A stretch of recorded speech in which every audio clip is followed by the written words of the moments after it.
I'm not here to change your mind or anything. I'm just mostly here to ask, like, why do you believe that abortion has become such a political and dividing issue in specifically the last few years? Well, the repeal of Roe versus Wade, for sure, is one of the reasons.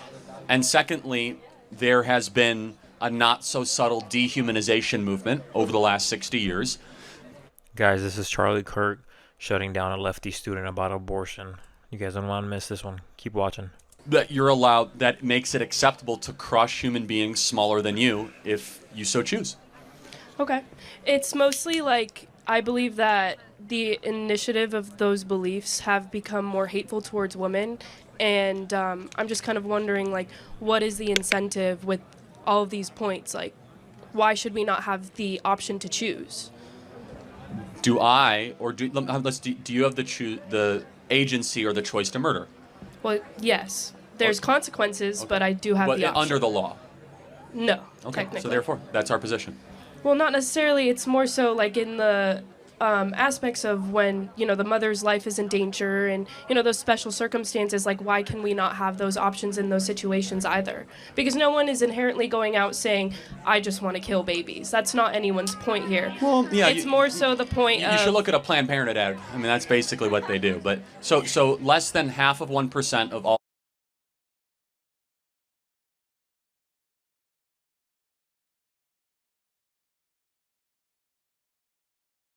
abortions have to do with rape, incest, or life of the mother. 99.5% of all abortions have to do with just a form of birth control. It's a last catch option because whatever type of birth control you were using didn't work. Would you want someone who is not necessarily stable or ready to bring a child into this world and provide that child the life it deserves? Would you want them to still bring that child into this world? Without a doubt. Every life has a moral obligation to be able to live. So I just want to play this out. So you say it's all about the choice of the mother. Mm-hmm. At what point does the human being in utero become a human being in your mind? Because it must be not human than human. When does it cross that threshold? I would say more so in the second to third trimester. Got it. So just be respectful, guys. But why then? I mean, what happens in the second and third trimester specifically? That's a good question, guys, right there. Comment down below what you guys think. When is it actually like a person? How much weeks do they have to be in? I want to see what you guys think about this. Are you guys pro? Are you guys against it? Are you guys with abortion? Let me know what you guys think. Very sensitive topic, guys. So let's be respectful in the comments. That all of a sudden human being, Well, it goes from a clump of cells in the first trimester to the heart being developed in the brain and the nervous system. So when does the heart begin? I believe in the second trimester. Yeah, 6 weeks. That's the first trimester, right? So a heartbeat is detectable between 6 to 8 weeks. That's 2 months. The second trimester does not start till 18 weeks. Brain waves are detectable at 10 weeks. So tell me why second and third trimester. Because that's when the baby is more so developed, is what I'm saying. Like when in that argument you had I'm not sure when you were shown the pictures of the fetus of a dolphin fetus and a human's fetus. You weren't able to tell the difference. But that doesn't mean it was not a human being, though. But that's what I'm saying. It's not developed. It's the same kind of concept. Like, if it comes down to that person's life and their well-being, why should they not choose themselves? Okay, no, but we're talking about two different things. So life of the mother is extremely rare. It's not that rare, though. How many times do you think that there are abortions for the life of the mother out of a 1.5 million abortions every year? How much do you think? I'm not sure with a number off the top of my head. Less than 500 out of 1.5 million. And by the way, a vast majority of those are babies that could have been delivered by cesarean section. Do you know what a cesarean section is? Okay. So understand that if a baby's at 28 weeks and they say it's life of the mother, why would you terminate the baby when you could deliver it by C-section? Well, if you can deliver it by C-section... No, but they're not even given that option. Instead, they go to an abortionist. So then that's essentially an issue that we should address within these politics. Because no one is saying to kill kids. No one is saying go kill babies. But first of all, late-term abortion is very common and very frequent. It's not that common, though. That's again, how many times do you think it happens a year? Late-term abortions? Yeah. I don't think it happens. Tens of thousands of times a year.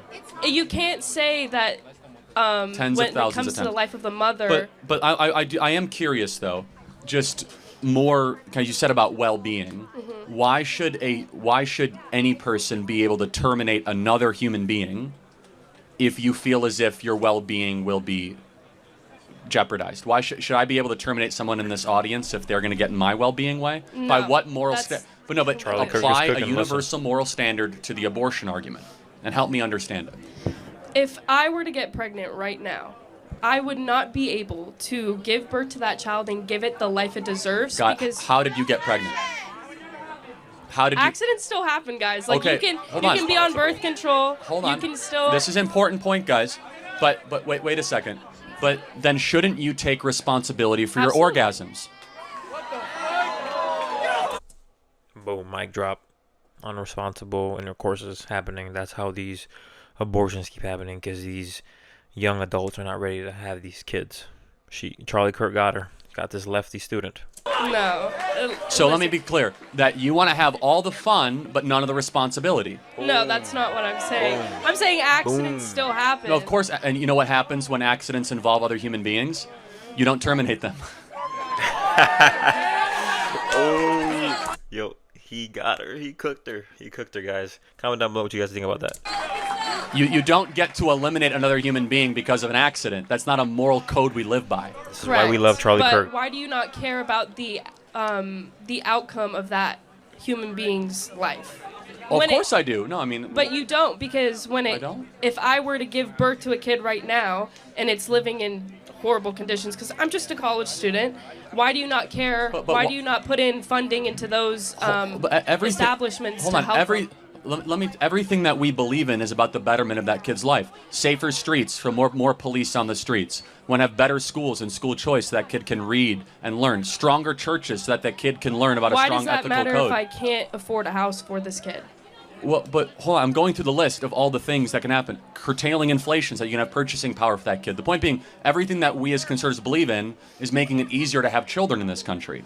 And just because we don't want more government money spent on something, which actually makes it harder, does not mean we don't want that thing. But it's a red herring argument. We're talking about the morality of the elimination of a life. Right? And so I just want to be totally understanding of clear that what species is the being when it's at 6 weeks? To me, I believe that it's a clump of cells. No, I understand. It's a zygote. No, I know, but the species. I'm sorry, what was the that? species. So everything on the animal kingdom has a species type. Right. So we are Homo sapiens, and you could be an alligator. But so what is it? Is it okay, it would be a Homo sapien. So if it's a Homo sapien, it's human. So then shouldn't it be given human rights? But it hasn't. My point is, it hasn't been developed. It's still just a clump of cells. Right, but at the end of the day. But hold on, my baby right now is 9 months old. He's still developing. He can't speak yet. Right. He's crawling. So why does he have less moral worth at 9 months? We're all still developing here, by the way. You know that men's brains don't stop developing till they're 35? Right. So should we just be able to say, well, sorry, you're 21, I couldn't get rid of you? It's more so, if I can't give that child the life it deserves, why am I bringing it to... Got it. No, this will be my last question. I want you to think about it. If a single mom has two 2-year-olds, twins, and she wakes up one day and says, I can't do it anymore, I can't give them the life they deserve. But that's just not the circumstance. Hold on. Should she be able to take out a shotgun and kill both those kids? No. Of course not, because you think that would be objectionable. That's why I think it's objectionable to eliminate 2 babies that are 6 weeks old, because they're morally the same thing. Exactly. 100% agree with Charlie Kirk here. I 100% agree with him. One just happens to be bigger. One just happens to be older. One just happens to be outside of the womb. They're both human beings. And you have something in you that says, no way is it okay to kill a 2-year-old. That's called your soul talking. What I'm trying to do is connect reason and your soul and have that same sort of objection no when you see twins on an ultrasound. I just believe you're looking at this more emotionally than scientifically. Again, you can believe that. I actually am looking at it incredibly reasonably because I can tell you down to the minute when human life begins. You kind of give me a range. Your life began not at birth, but at conception, about 9 months before your birth. That's your opinion. Well, it's actually science's opinion. You know why? This is your eye color, your skin color, your tastes, your wants, your desires, your interests, introverted or extroverted, whether or not you're going to be tall or short, it all got decided in that moment. You know why? Your DNA was formed. Well, and with that, what is your marker as a human being? As we map the human genome, we realize everything about you. Whether or not you have a predisposition to heart disease, whether you're going to be tall, short, extra wide, skinny.